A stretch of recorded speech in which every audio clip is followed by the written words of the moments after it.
Este soberbio palacio de arquitectura típica de la dinastía Austria se encuentra en la plaza de la provincia, a un paso de la Plaza Mayor. Fue construido por Juan Gómez de Mora en 1636. En su construcción se utilizó piedra de granito, ladrillo visto y pizarra en las cubiertas y chapiteles. Su primera función fue la de sala de alcaldes y cárcel de la corte. Supuso un hito arquitectónico en la política penitenciaria, ya que fue construida bajo las nuevas teorías de los penalistas de la época, Cristóbal Chávez, Cerdán de Tallada y Bernardino de Sandoval, que proponían que se compaginara la seguridad con el respeto a las personas. En su construcción se debía tener en cuenta la entrada del aire, la luz, la limpieza y que los encargados de administrar la justicia pudieran desempeñar sus funciones cómodamente.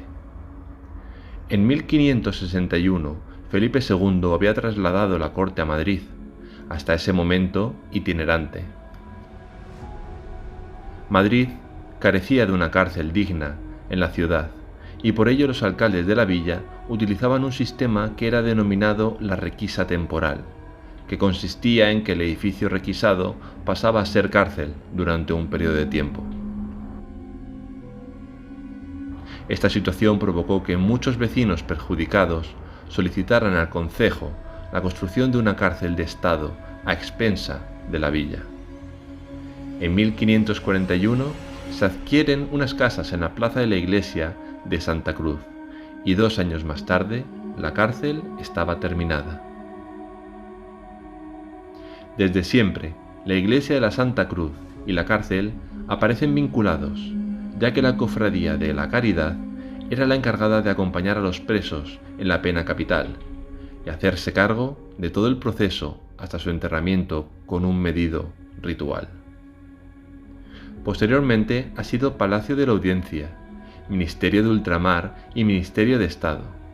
Desde 1938 es Ministerio de Asuntos Exteriores, Unión Europea y Cooperación.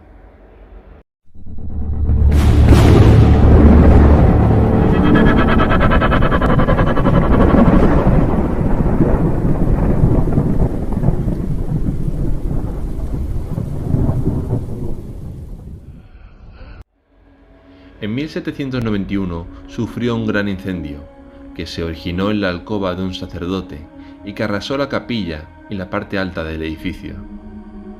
2 trabajadores de la cárcel murieron al desplomarse la cúpula de la capilla. De todas las personas encarceladas, 2 aprovecharon el revuelo producido para huir y únicamente un par de reclusos resultaron heridos con quemaduras. En la heroica mañana del 2 de mayo de 1808, un grupo de reclusos llegaron a un acuerdo con un carcelero mayor para poder salir a defender a Madrid contra los franceses. Armados con navajas y otros objetos punzantes, llegaron incluso a arrebatar un cañón al enemigo, causando un gran número de bajas entre los invasores. Por la noche, casi todos cumplieron su palabra y regresaron a la prisión. Así se convirtieron en héroes anónimos del levantamiento. Al menos así lo dice el mito. Hay investigaciones que argumentan que la narración ofrecida por Pérez de Guzmán de este episodio no parece concordar ni con el desarrollo de los acontecimientos ni con las cifras ofrecidas que arroja el expediente relativo a la fuga de los presos de la cárcel de la Corte el día 2 de mayo de 1808, una carpeta que recoge entre sus folios la documentación oficial manejada por las autoridades de entonces en relación a este acontecimiento. Que cada uno decida creer lo que más prefiera. A mí personalmente me parece muy romántica y muy bonita la idea de que los presos salieran a defender Madrid, pero cada cual que tenga su opinión.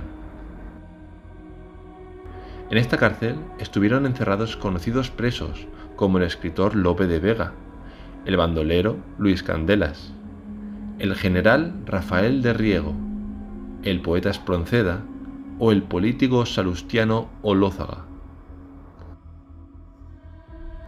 En 1834 se propagó una gran epidemia de cólera en Madrid, que se extendió entre los reclusos. Para evitar los contagios fuera de la prisión, los presos fueron trasladados a la cárcel del Saladero, un viejo edificio que había funcionado anteriormente como saladero de tocino en la plaza de Santa Bárbara. A lo largo de su historia, la cárcel de la Corte mantuvo a los presos en unas condiciones de hacinamiento e insalubridad total. Vivían en penosas condiciones higiénicas dentro de lóbregos calabozos. Muchos de ellos estaban atados con cadenas y grilletes, sufriendo además terribles torturas. Los calabozos tenían ventanas con rejas a ras de la calle, por lo que era muy frecuente que los vecinos oyeran quejidos, lamentos e incluso alaridos de dolor provocado por los tormentos que se les aplicaban por medida de los carceleros. Las lamentables condiciones de la prisión llegaban a provocar la locura a muchos de los reclusos. La oscuridad constante de los calabozos les producía ceguera y la precaria alimentación, el frío y los constantes sufrimientos condujeron al suicidio a más de uno.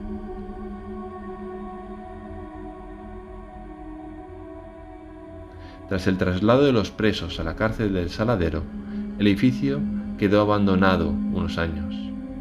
Es en esa época precisamente, en un estado de abandono y acobijadas sus esquinas bajo el manto de la noche y la oscuridad, cuando empiezan a surgir en el barrio historias sobre gritos desgarrados y sonidos de lamentos desesperados, cuyo origen está en los sótanos vacíos del edificio.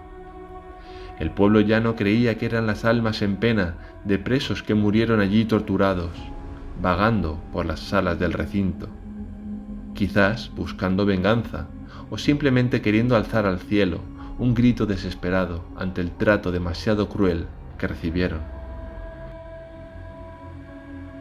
Sin embargo, hubo quien aseguraba que eran las almas de los carceleros y verdugos.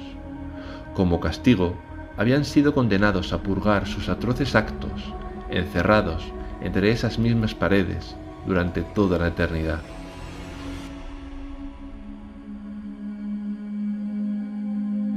Como curiosidad, os contaré que existía una expresión en Madrid que era dormir bajo el ángel, que significaba ir a la cárcel, con relación a la estatua de un ángel que corona su fachada.